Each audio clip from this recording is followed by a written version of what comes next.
Почитувани гледачи, вие сте со отворената програма на телевизија Морис, овој пат резервирана за интервју. Мој соговорник ќе биде поранешниот премиер и сегашен лидер на ВМРО Народна партија, господинот Лјупчо Ѓорѓевски. Господине Ѓорѓевски, добре дојдовте. Пред се, како сте и како се чувствувате во Охрид? Добро вечер, поздрав до сите охриѓани, сите што не гледаат, нели, благодарејќи на интернет во цел свет.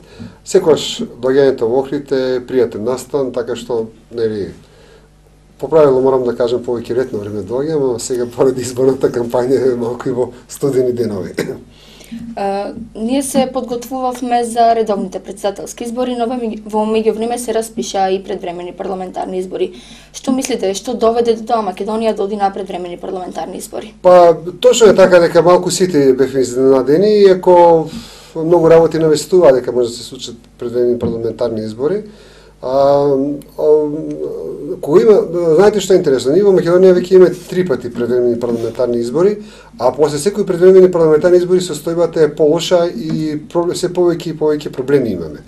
Значи, за мене логиката на предвремените парламентарни избори е или тешка криза, или да се договориме да решиме некој проблем. А мислам дека овој пат мотивите на власта не се ни едното ни другото, туку едноставно сметаат дека ова е шанса да добијат уште 4 години, што за мене навистина е непотребно правење на предвремени избори, затоа што сметам дека мандатот во демократијата е на 4 години, за 4 години треба да се покажат резултатите. Вашата партија прва го истакна слоганот за предвремените парламентарни избори Европа сега. Која порака ја испраќате со овој слоган? Знаете што, во Македонија досега немало таква толку јасна и децидна парола, при што нормално кога велиме Европа сега мислиме и НАТО сега. И покрај тоа што сите партии велат сите сме за Европа, нема партија која вели дека не е за Европа, сите се за НАТО, меѓутоа некако не одиме. Сега ние го знаеме кој е проблемот. Значи проблемот е, нели, овој отворен проблем со Грција што го имаме. Меѓутоа тука сакаме ние некои работи да ги кажеме радикално и храбро. А сакаме да скршиме ѕидови, затоа што вие знаете од 90-та година некои ме памтат, јас се обидувам да ги зборам отворено работите со луѓето и да ги кршам ѕидовите и да одиме напред како народ и како држава. Значи, зашто се работи?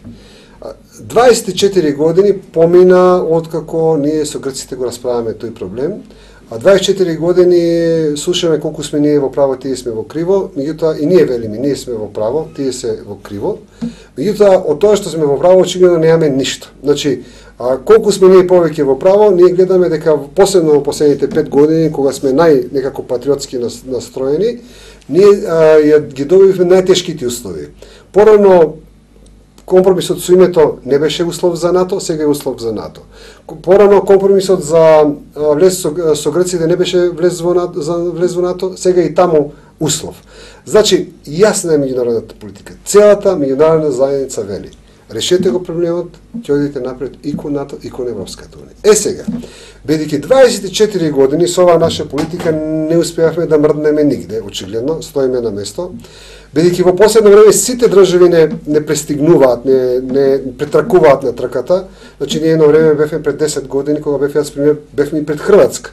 Сега Хрватска е членка и на НАТО и на Европската унија. Црна Гора преговара активно и за НАТО и за Европската унија. Албанија стана членка на НАТО, во јуни ќе добие кандидатски статус. Србија, која беше не се спомнуваше пред 10 години, ги реши последните проблеми за 2018 година, кажува дека ќе биде внатре во Европската унија. Значи, ние велиме дека Македонија веќе не може да чека. Поготово што да издржиме, еве да речеме, уште 10 години, ама некој да има некоја тајна и да рече: слушајте, издржите уште 10 години, после ќе го решите проблемот како што сакате вие, да издржиме уште 10 години. Ама и тоа го нема.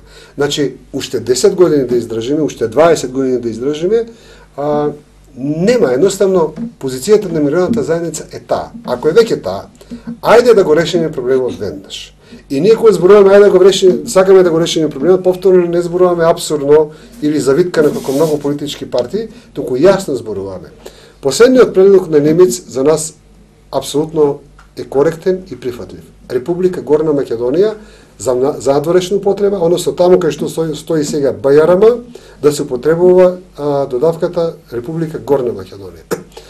Апсолутно тоа не е ниту промена на идентитетот, ниту нешто суштински менува внатре во Македонија. Едноставно, јас велам, таму кај што досега беше БРМ, ќе стои Горна Македонија. И јас не знам зошто има потреба такви драматизирања, односно знам зошто има потреба такви драматизирања. Актуелната влада во последните години направи посебна драматика кон тој проблем, токму заради тоа, затоа што таа победуваше 5-6 изборни циклуси на таа тема. Некој друг сака да го продаде името, а тие го бранат името. А колку тие повеќе го бранат името, ние повеќе се го губиме и ја губиме таа битка. Денеска ситуацијата во тој поглед е 5 пати полоша колку што била, да речеме, пред 5 години кога тие почнаа да го бранат името. Затоа ние велиме на страна таа политичка демагогија. Имаме една ситуација каде што треба да го решиме проблемот, затоа што едноставно никој друг нема да ни го реши. Единствено што можеме да направиме е нашите деца и нашите внуци, ако се некои постари, да го решаваат после 10 години. Ако сме толку не сакаме да видиме напред, тогаш да им го оставиме на децата да го решаваат. Меѓутоа, ние велиме, треба да ја погледнеме реалноста во која реалност. Македонија демократски тоне, демографски тоне, економски тоне. Ние физички треба да ја спасиме Македонија во овој момент. Толку е лоша состојбата, ако ги погледнете сите вие услови, што ни се случува, што навистина треба веќе физички да се бориме за Македонија. И јас велам, НАТО и Европската унија очајно и се потребни на Македонија. Ние немаме веќе простор уште 4 години да го одлагаме тоа прашање. Апсолутно е најактуелно прашањето за влез во Европската унија. Сите зборуваат за тоа, но кои се придобивките за нашата земја доколку таа постане членка на унијата? Знаете, јас сметам дека ние во нашата држава толку во последно време, бидејќи со овој спор, бидејќи цела НАТО и Европска унија застанаа на страна на Грција, толку почнавме да развиваме анти-НАТО и анти-европско расположение, што мислам дека тоа веќе е загрижувачки, затоа што нема кај да одиме. Да живееме во некој друг континент, можеби нема да имаме потреба, меѓутоа тука тоа е основа на се. Прво сакам да потенцирам што е тоа што го добиваме со НАТО. Значи, со НАТО добиваме трајна сигурност и безбедност, да не се плашиме дека било што ќе ни се случи понатаму за она обична безбедност и на граѓаните и на државата.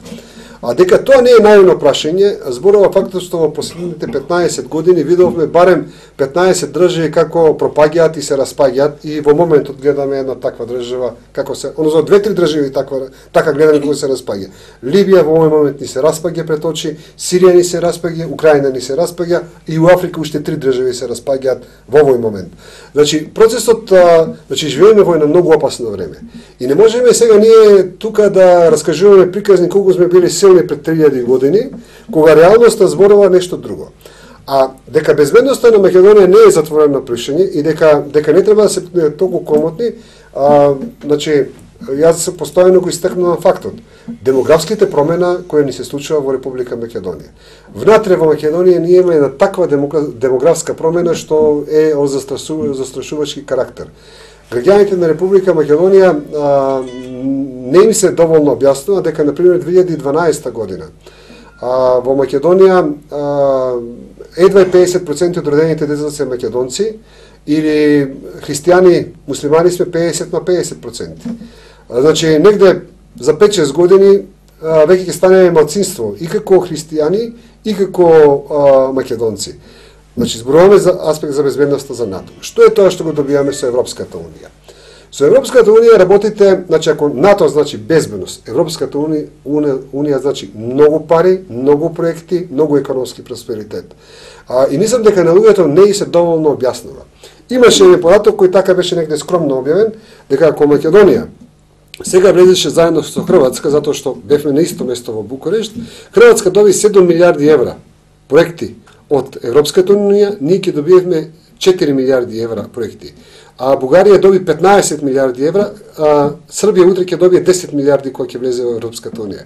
Знаете, јас велам, какви економски политики да направите внатре во државата, вие 4 милиарди евра во Македонија тешко можете да ги спечалите и да ги ставите на страна.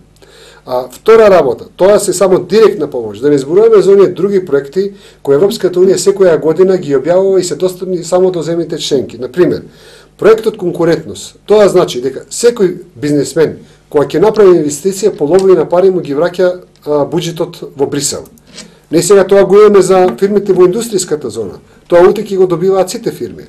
Да не зборуваме за ефтините кредити од 2 или 3% кои се достапни на сите граѓани и на сите фирми во нашата држава.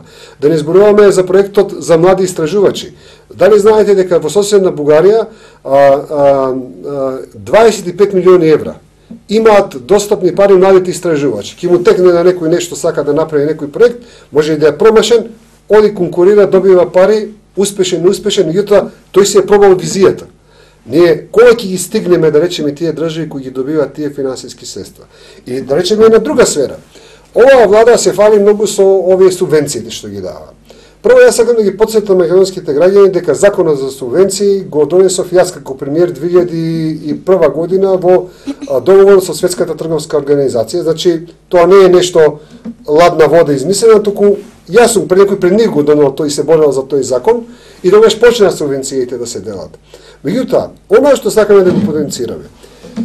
Ако сега од македонскиот буџет се дава 150 милиони евра за македонските земјоделци субвенции, ако влеземе во Европската унија, ќе добиваме 300 милиони евра кои нема да ги даваме од македонскиот буџет. Значи да собираме даноци, да казнуваме фирми за да даваме земјоделците субвенции, туку директно од буџетот во Брисел ќе ги добиваме тие 300 милиони и онаа што велам јас.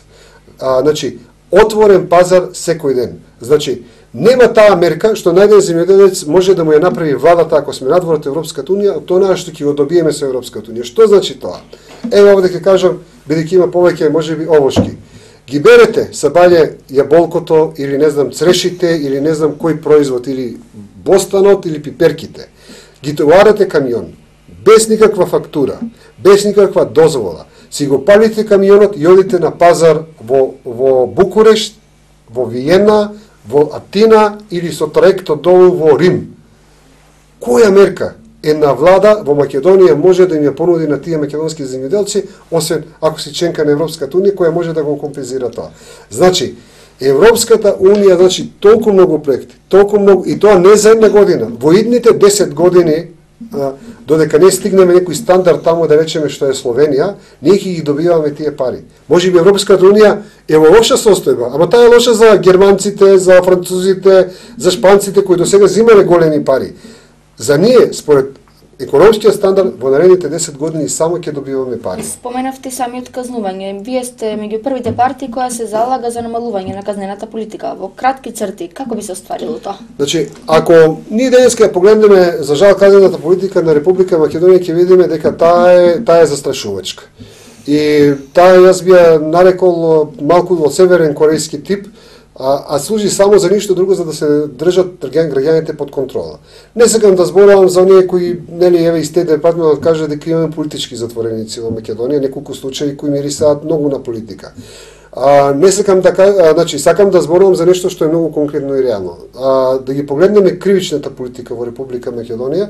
Македонија е можеби единствената држава кај што има некои казни многу чудни. Например, за таксист кој пренесувал илегалци преку граница 12 години казна. Пазете, тоа е некаков прекрашок, ама во Италија знам дека за тоа се суди 1 година условно. Во Македонија 12 години. А такви казни имаме еден куп. Значи, луѓето грешат. Значи, кој работи, тој и греши. Тоа е старо правило. Некојаш намерно, некојаш ненамерно. Меѓутоа, вие не можете казнената политика да ја правите така што кога ќе го затворите човек, после животот да му биде уништен. Вие имате во Македонија серија на казни за даночно затојување над 10 години. Ајде да го погледнеме европското законодавство. Таму веќе е сосема друга филозофијата. Казните во даночната политика, ако некој го фати дека даночно затојува, е во што е филозофијата? Да му ги земе парите кои ги затеел и 3 пати да ги преплати. Ама не да оди 15 години у затвор. Затоа што треба на државата некој да им ги врати тие пари. И конечно она што е казана политика за практично за сите граѓани. Значи, независно дали се работи, вие пазите, сите сфери на животот во Македонија се регулирани со казни. Значи, учителите, значи, се претворија не во педагози, во административци, и докторите горе-доле. Таму имате вие казни, ако не е направил, не знам, извештај од вака или онака, 700 евра казни за учител, па до 3000 евра за учител. За бизнисмените да не зборуваме, 3000, 5000, 25.000 казни. Не може тоа така. Ние што сакаме? Ние сакаме овде со пресија да го контролираме народот. И тоа е стравот на луѓето. Затоа ние вериме демократијата, независно од тоа, дали, значи во каква било влада да влеземе после изборите, првиот услов ќе биде на првата седница на македонскиот парламент за 70% да се намалат сите казни во Македонија. 70% мора луѓето едноставно, значи секој човек мора да се чувствува, значи ако да има казна кога ќе сгреши да ја плати и тоа да не го почувствува да оди натаму. Вие ја одземате енергијата на бизнисот, ако некој бизнисмен секој ден треба да мисли дали ќе му дојде инспектор или нема да му дојде инспектор. Вие се разделивте од Сојузот за еднината и од СДСМ. Која е причината за распадот на коалицијата? Некои внатрешни недоразбирања или можеби е нешто друго? Па јас можам да ја кажам дека кога ја направивме коалицијата, ние објавивме дека ја правиме коалицијата за кратко. Значи, и тогаш кажавме дека ние идеолошки се разликуваме и сега кога се најави овие нови избори, рековме дека можеби е време да се разделиме. Она што е многу важно да го кажам, што не е одлика кога се разделуваат и распаѓаат коалиции, ние не се скаравме, нема зла крв меѓу нас, напротив рековме дека таа неколкумесечна едногодишна поправо коалиција беше коректна, од двете страни коректна и едноставно оценивме дека ние сепак сме со различни идеологии. И да речеме овие работи ние за кои се залагаме, тие можеби немаат храброст да кажат, некои работи за кои тие се залагаат не е нели согласно со нашата политика. Значи, ние сме различни идеологии, имаме различни политики и конечно, јас морам да ја кажам дека оставите членови на ВМРО-ДПМН имав перманентен притисок долго време, а бе вика да не беше со СДСМ, ние ќе гласавме за вас. Еве, сега сме сами и ги повикуваме сите стари членови да гласаат за они кои се сеќаваат за времето на Георгиевски, затоа што таму сега во ВМРО-ДПМН, како што гледам, има повеќе членови на СДСМ отколку што има стари ВМРО-вци. На предвремените парламентарни избори вие настапувате сами. Каков резултат очекувате? Што сметате дека ќе постигнете овој пат? Значи, она што сакам јасно да го порачам до македонските граѓани, ние не сакаме нив да ги убедиме со некои лажни пропаганди колку сме силни, па затоа што сме силни да гласаат луѓето за нас. Ние велиме дека ние сме политичка партија која сите изборни циклуси наназад е трета партија во македонскиот блок. Значи после ВМРО-ДПМН, после СДСМ, ВМРО Народна партија секогаш трета партија. Значи, тоа се покаже дека независно тоа што луѓето не е доживувале како победници на избори, секогаш заради идеологија гласале за нас. Меѓутоа, овој пат повторно им порачуваме на граѓаните дека нашата цел е 10 пратеника и ве уверуваме дека со 10 пратеника ние ќе ја смениме Македонија. Затоа што навистина едните или другите се залагаат за некакви реваншизми, за некакви не знам политики кои се повеќе како да кажам лични, со некои речни кои за нас не е прифатлив. Ние не зборуваме за реваншизам, не зборуваме за не знам што, ние зборуваме само за идеологија и за политика.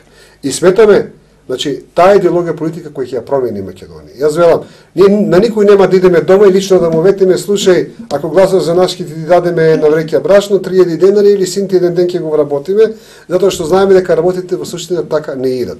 Ние сакаме да направиме визија за Македонија.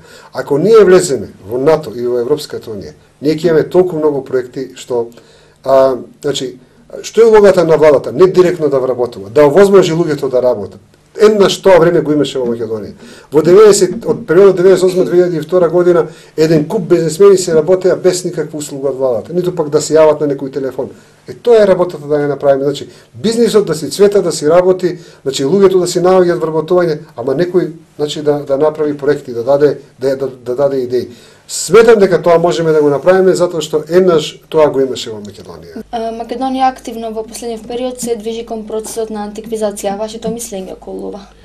Знаете што, тука е исто така една специфична ситуација кај што и покрај тоа што неколку пати сум се изјаснувал на тоа прашање, или имав еден дуел со господин Паско Кузман, кој така доста рекорди бие на овие YouTube страниците, нели? За таа антиквизација. Овој пат ВМРО Народна партија реши да заземе многу појасна и потврста позиција и ние велиме оној кој гласа за ВМРО Народна партија треба да знае дека гласа за стопирање на антиквизацијата во Македонија како државен проект.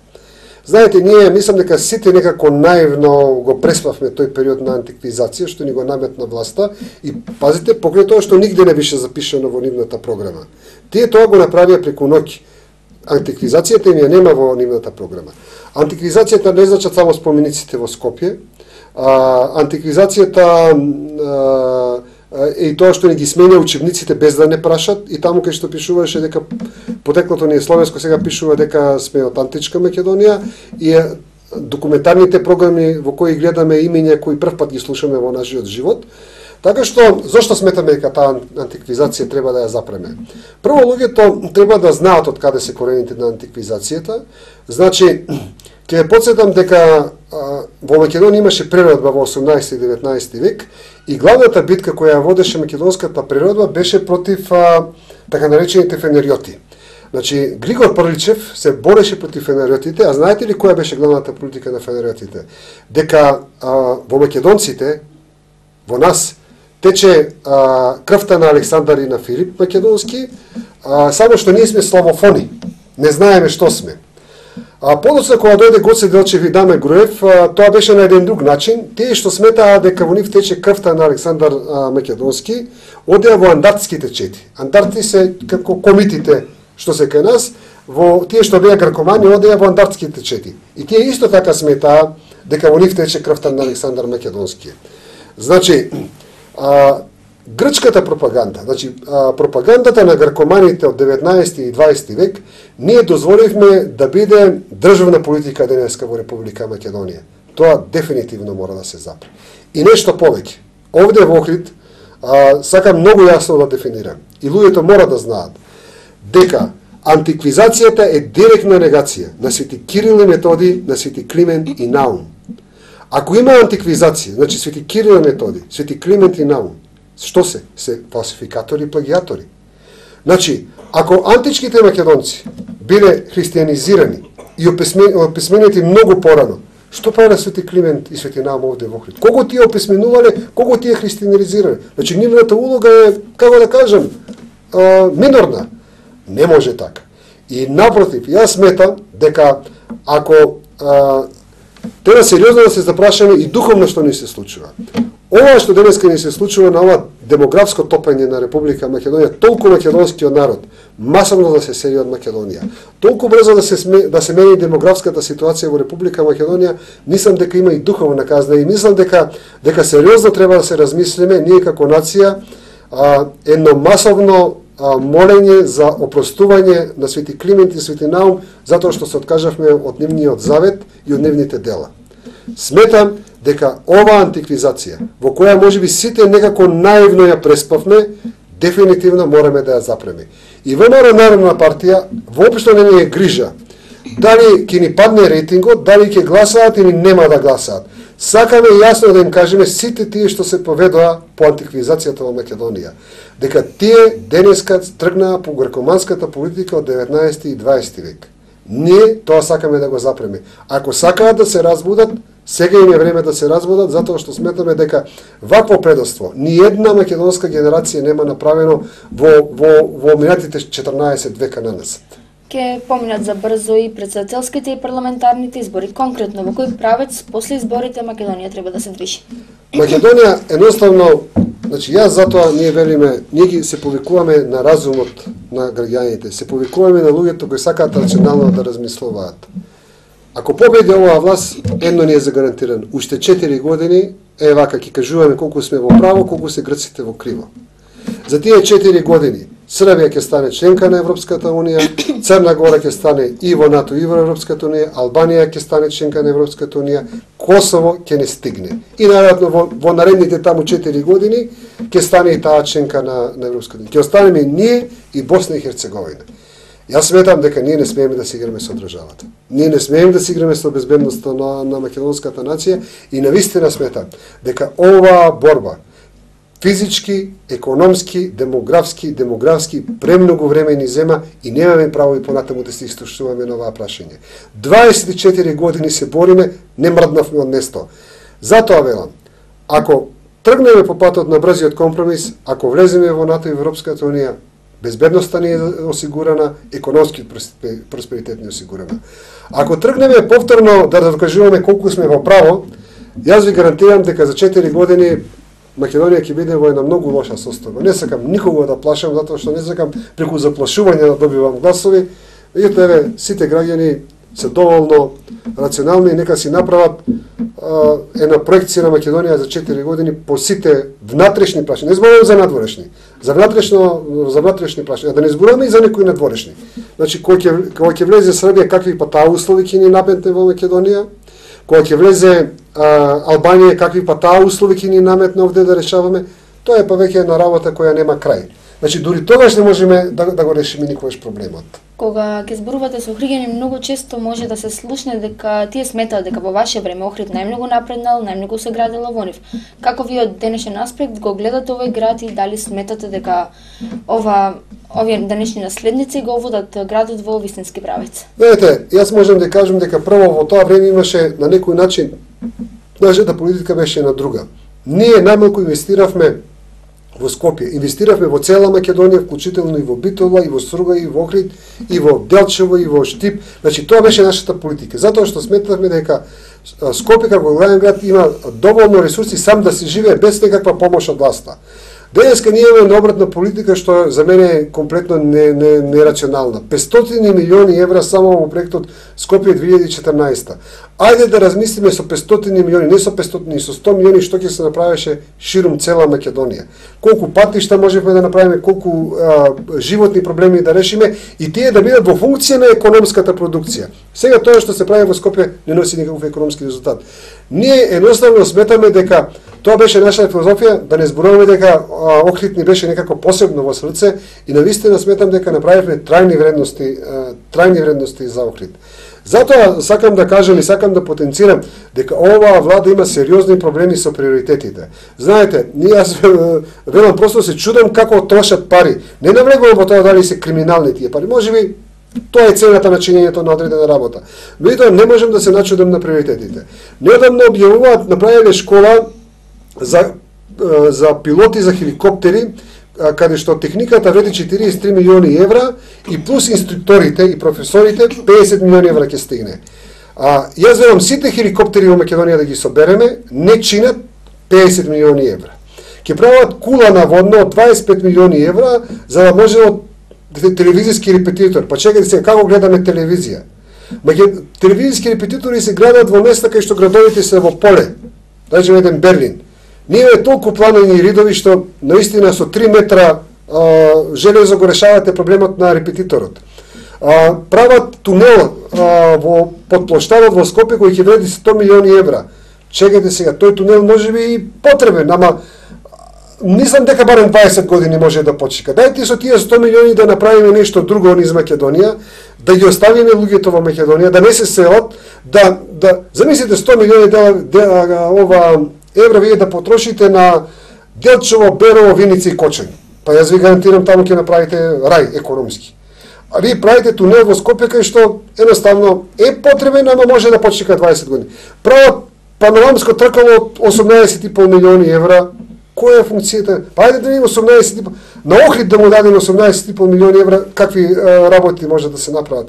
Значи се трошат пари без врска, мислам, проекти кои се абстрактни, мислам, нерационални, нереални, дури и непотребни можам да кажам.